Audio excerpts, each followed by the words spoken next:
नमस्कार दोस्तों, आज हम चर्चा करने जा रहे हैं 3 प्रकार के कैलेंडर जो मुख्यतः भारत में यूज होते हैं। हम इनके बारे में इसमें बताएंगे और हम इसके बारे में भी चर्चा करेंगे कि फाइनेंशियल ईयर कैसे शुरू होता है, क्यों उसका कैसे निर्धारण किया गया, हिंदू धर्म के अनुसार फाइनेंशियल ईयर क्या है, भारतीयों का फाइनेंशियल ईयर क्या है और आरबीआई के हिसाब से फाइनेंशियल ईयर क्या है और क्यों इस फाइनेंशियल ईयर को इस ढंग से एडजस्ट किया गया है। देखो दोस्तों, सबसे पहले हम आपको बात बता दें कि दुनिया में जितने भी कैलेंडर बने हुए हैं वो या तो चंद्र प्रधान है या सूर्य प्रधान है, यानी कि उसमें चंद्रमा को बेस मान के बनाया गया है या सूर्य को बेस मान के बनाया गया है।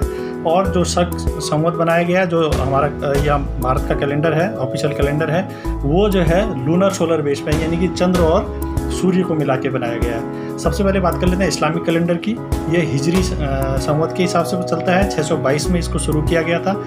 मक्का से लेकर मदीना तक की यात्रा की थी मोहम्मद पैगंबर ने, उनकी याद में शुरू किया गया था। यह चंद्र बेस, आप इसको चंद्र बेस कैलेंडर कह सकते हैं। आपने देखा होगा जो ईद की डेट है वो आगे पीछे इसीलिए खिसकती है क्योंकि ये जो कैलेंडर है वो हिजरी चंद्रमा बेस है, इसलिए ये कैलेंडर आगे पीछे जाता है। दूसरा है दोस्तों शकों के द्वारा शुरू किया गया 78 ईस्वी में जो सन संवत है उसके हिसाब से चलने वाला कैलेंडर। तो इसमें ये दोस्तों ये लूनर और सोलर बेस पे है, यानी कि चंद्र और सूर्य की प्रधानता है। सूर्य को आपने देखा होगा कि भारत में सूर्य को एकमात्र जीवित देवता बोला जाता है और महीने को कृष्ण पक्ष और शुक्ल पक्ष के हिसाब से तोड़ा गया है। तो सभी कैलेंडर्स में लगभग 12 मून का एक मंथ माना गया है, यानी कि चंद्रमा का एक जो साइकिल पूरा होता है वो 30 दिन में पूरा होता है कृष्ण पक्ष और शुक्ल पक्ष के हिसाब से।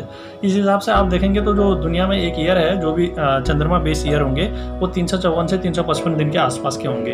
और तीसरा जो कैलेंडर आया 1582 में, अक्टूबर 1582 में जो शुरू किया गया Gregorian calendar totally solar base calendar है वैसे। और जो भी इंडिया में अभी आप त्यौहार देखते होंगे कि 2 बेस पे है, यानी कि मकर संक्रांति होती है तो सूर्य के मूवमेंट पे है, या चंद्र की गुरु पूर्णिमा है तो चंद्रमा के मूवमेंट पे है। तो त्योहारों का भी उसी जिस एरिया में जो रिलीजन डेवलप हुए, त्योहारों का भी मूवमेंट उसी हिसाब से कैलेंडर के हिसाब से होता रहा है। देखो दोस्तों, भारत में अभी जो है फाइनेंशियल ईयर की बात करते हैं। सबसे पहले फाइनेंशियल ईयर जो भारत सरकार मानती है वो मानती है 1 अप्रैल से लेकर 31 मार्च तक, और आरबीआई मानता है 1 जुलाई से लेकर 30 जून तक। वो इसलिए मानता है, देखो कि आप फसल का एक चक्र पूरा हो रहा है, रबी और फसल का उत्पादन का एक चक्र पूरा हो जाता है।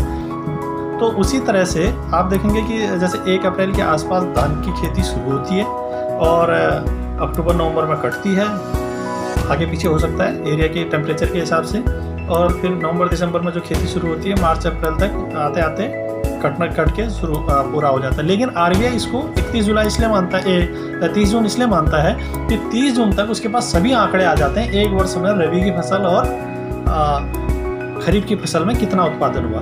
अब मैं आपको बताता हूँ जो हिंदू धर्म के अनुसार शक संवत में है, वो जो दीपावली होती है दोस्तों ना, दीपावली के बाद कंप्लीट होने के बाद आपने देखा होगा कि बनिया एक नया रजिस्टर लाता, नया वही खाता शुरू करता है। तो दीपावली को हिंदू धर्म के अनुसार एक फाइनेंशियल ईयर माना गया है। वो वहाँ से एक नया फाइनेंशियल ईयर शुरू करता है। शुभ लाभ लिखा जाता है, यानी कि शुद्ध लाभ कमाया उसने जो भी साल में है, उसके बाद वो नए तरीके से शुरू कर रहा है। तो हिंदू धर्म के अनुसार जो दीपावली के आसपास है 15 से 16 अक्टूबर के आसपास आगे पीछे हो सकता है ये सोलर कैलेंडर के हिसाब से।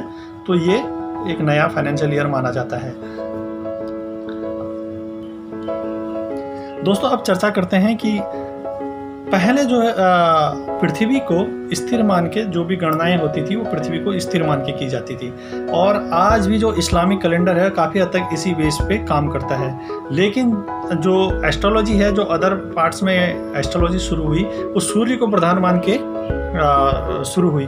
तो बाद में यही निकला कि सूर्य को प्रधान है और सभी ग्रह उसके चक्कर लगा रहे हैं, तो उसके हिसाब से ये कुंडलियाँ बनना शुरू हुई। तो दोनों कुंडलियों में अंतर है दोस्तों। चंद्र कुंडली अलग होती है, सोलर कुंडली अलग होती है। हाँ, ये डेफिनेटली कहा जा सकता है कि प्राचीन काल में हमें तो केपलर ने बताया कि सूर्य की प्रधानता है, सूर्य स्थिर है, और लेकिन उससे पहले ही एस्ट्रोलॉजी, काफ़ी एस्ट्रोलॉजर जो है सूर्य को प्रधान मान के ही एस्ट्रोलॉजी का काम कर रहे थे। तो इसमें आगे भी एक वीडियो और मैं बनाऊँगा कि एस्ट्रोलॉजी का रिसर्च और ग्रहों की प्रधानता के हिसाब से कैलेंडर को कैसे यूज किया गया है, पंचांग के बारे में आगे भी हम एक इसमें छोटा सा वीडियो करेंगे, क्योंकि ये एस्ट्रोलॉजी एक बड़ा सब्जेक्ट हो जाता है। इसी के साथ मैं आज का वीडियो समाप्त कर रहा हूँ दोस्तों, धन्यवाद।